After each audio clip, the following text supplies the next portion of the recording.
So in this video, I continue wrapping the lights and get very sweaty. Right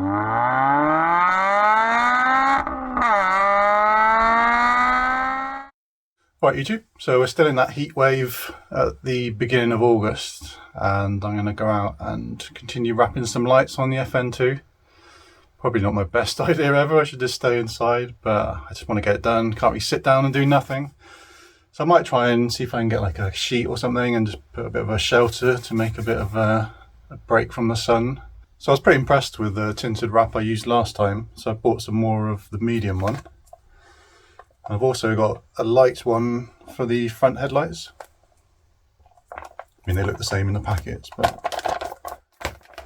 So I was trying to break myself in gently and do the red lights next to the centre cluster because they look pretty flat. And I might try those horrible looking corner ones. So if I fail at the wrapping today, at least I can be happy that I achieved that little beauty. That should protect me from the sun, hopefully. Right, so if you haven't seen my first video, the one with the wrapping the centre cluster, I'll probably go and watch that one first. There'll be a bit more detail in that one. This one I'll probably just film the bits where I'm actually doing the wrapping.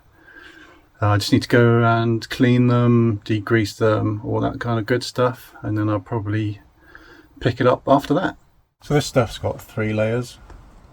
You've got like a protective coat on the adhesive side and a protective coat on the other side. So you need to make sure you peel off the one on the adhesive side first. The other one stays on right till the end. So I feel that's the sticky side.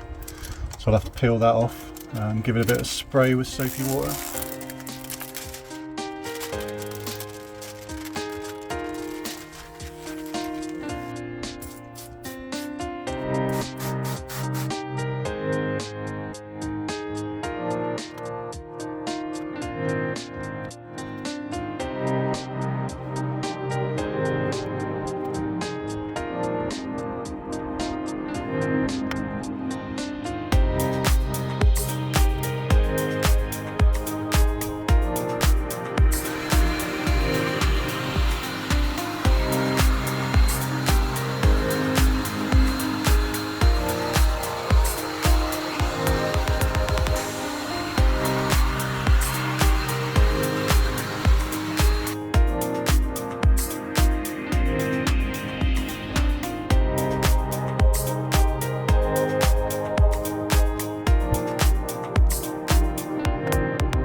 So one thing I've noticed, which I'm a bit annoyed I made a bit of a mistake, is when I was doing the first of the red lights, I overlapped the tint onto the tint on the rear cluster, the centre cluster even, and it's left a little mark. I'm hoping it'll come off. So when I've done the second one, I've actually taken the edge of the tinted wrap and started on the gap there so it doesn't overlap onto this. Hopefully it'll come off. I don't know, it doesn't feel like it will. We shall see. But yeah, good tip for you guys. Right, so it's time for these little buggers. I've been absolutely dreading these. As you'll all be aware, there's a lot of angles going on there, so I'm thinking this is going to fail miserably and I'm just going to throw a tantrum and walk off. But I'll give it a go.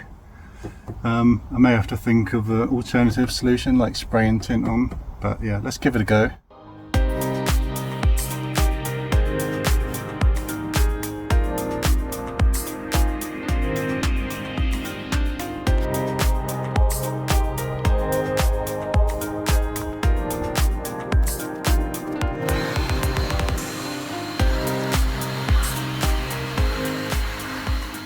Right, so the second attempt was better, but it's still pretty shit. I think I'll have to give up and maybe take them off and spray tint them.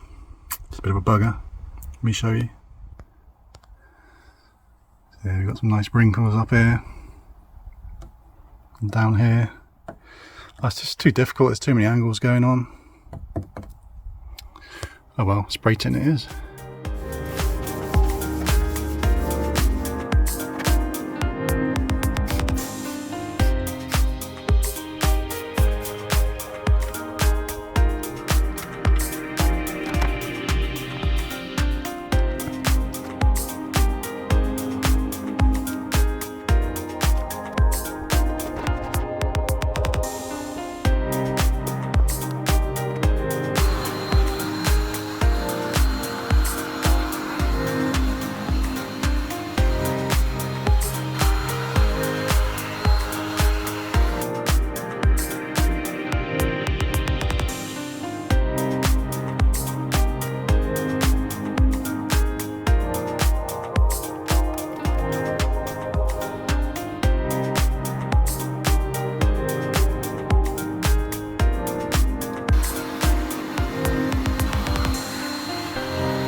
Right, so that one went pretty well.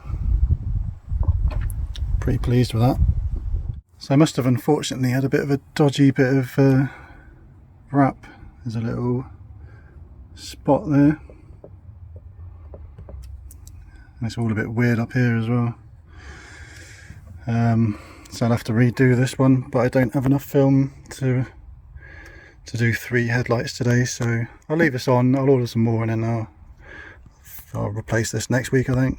Right, so that's another video done. I'll probably do a little follow-up one where I show you what I do to the corner lights, which I expect is going to be a spray tint because there's no way I'm going to be able to wrap them. I'm a bit annoyed with that front one. I mean, it's my own fault because I'd heated the film and I saw that little spot in it. I tried to peel it up to see whether it's on the actual headlight itself, and then yeah, you shouldn't peel it off once you've been heating it up. The adhesive doesn't like that, so I should have to do that one again. I've ordered some more tint for that, but I mean, it only took about 10 minutes. The front ones aren't too bad. The rear one, I know I mentioned that I overlapped. When I was trying to put the tint on the red lights, I overlapped onto the center cluster. It left a little mark, but I've just been out and used some of my trusty sticky stuff remover and it came off fine, so that's all good. So if those of you follow me on Instagram, you'll see that I've got a 5% discount code when you spend over £100 on the Dyno Days Performance Parts website. So go and make use of that, get yourself some bits. I've just ordered the center section for the M2 exhaust. I'm just I want to get a intake manifold, exhaust manifold, sports cat. So I'm trying to do it in steps. So I need to get that M2 center section on. So that'll be a video coming, so I say soon, in the near future. So yeah, thanks for watching as always. Please like and subscribe, hit the old notifications bell, chuck a comment down below. I appreciate all the extra subscribers that I've got recently. It's very, very cool. Thank you very much. And I shall see you on the next one. Cheers, guys.